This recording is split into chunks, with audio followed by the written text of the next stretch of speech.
Russia Ukraine যুদ্ধ পরিস্থিতি আবারও নতুন মাত্রা পেল। সাম্প্রতিক দিনে শান্তি আলোচনার গুঞ্জন শোনা গেলেও মস্কো আবারও ভয়াবহ আক্রমণ চালিয়েছে ইউক্রেনের বিভিন্ন অঞ্চলে। একসাথে শতাধিক ড্রোন ও ক্ষেপণাস্ত্র ছোড়ে রাশিয়া। এতে দেশটির পশ্চিমাঞ্চল জুড়ে আতঙ্ক ছড়িয়ে পড়ে। ইউক্রেনের সামরিক বাহিনী জানিয়েছে কয়েকশো ড্রোন ও হাইপারসনিক ক্ষেপণাস্ত্র ছোড়া হয়েছে এক রাতেই। এর মধ্যে কিছু প্রতিহত করা গেলেও অনেকগুলো শিল্পাঞ্চল ও বেসামরিক এলাকায় আঘাত হানে। সবচেয়ে বড় আঘাত এসেছে একটি আমেরিকান ইলেকট্রনিক্স কোম্পানির কারখানায়। কারখানাটিতে তখন প্রায় ৮০০ কর্মী ছিলেন। ক্ষেপণাস্ত্র আঘাতে ভবনে আগুন ধরে গেলেও তা পরে নিয়ন্ত্রণে আনা হয়। বড় ধরনের হতাহতের ঘটনা না ঘটলেও ডজনখানেক কর্মী আহত হন।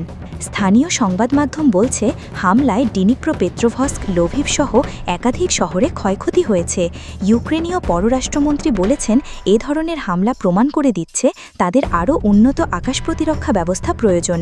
এই ঘটনাগুলো ঘটছে এমন সময়ে যখন প্রেসিডেন্ট জেলেন্সকি সম্ভাব্য শান্তি আলোচনার জন্য সুইজারল্যান্ড, অস্ট্রিয়া কিংবা তুরস্কের মতো দেশকে ভেন্যু হিসেবে প্রস্তাব করছেন।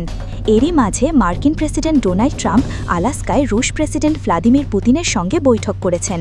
পরে তিনি ইউরোপীয় নেতাদের সঙ্গেও বৈঠক করেছেন হোয়াইট হাউসে। ফলে শান্তি আলোচনায় যুক্তরাষ্ট্রের মধ্যস্থতাকারী ভূমিকার সম্ভাবনা জোরালো হচ্ছে। এদিকে ইউক্রেনে অবস্থিত মার্কিন ব্যবসায়িক চেম্বারের পক্ষ থেকে এই হামলার তীব্র নিন্দা জানানো হয়েছে। তাদের মতে এটি শুধু ব্যবসা প্রতিষ্ঠান নয়, বরং আমেরিকান মূল্যবোধের ওপর সরাসরি আক্রমণ। একই সঙ্গে প্রেসিডেন্ট ট্রাম্পকে এ বিষয়ে কঠোর প্রতিক্রিয়া জানাতে আহ্বান জানানো হয়েছে। বিশ্লেষকরা বলছেন, আলোচনার টেবিল করার আগেই এই ধরনের হামলা শান্তি প্রক্রিয়াকে আরও জটিল করে তুলছে। এখন দেখার বিষয় ট্রাম্প ও পুতিনের সাম্প্রতিক বৈঠকের পর পরিস্থিতি কোন দিকে মোড় নেয়।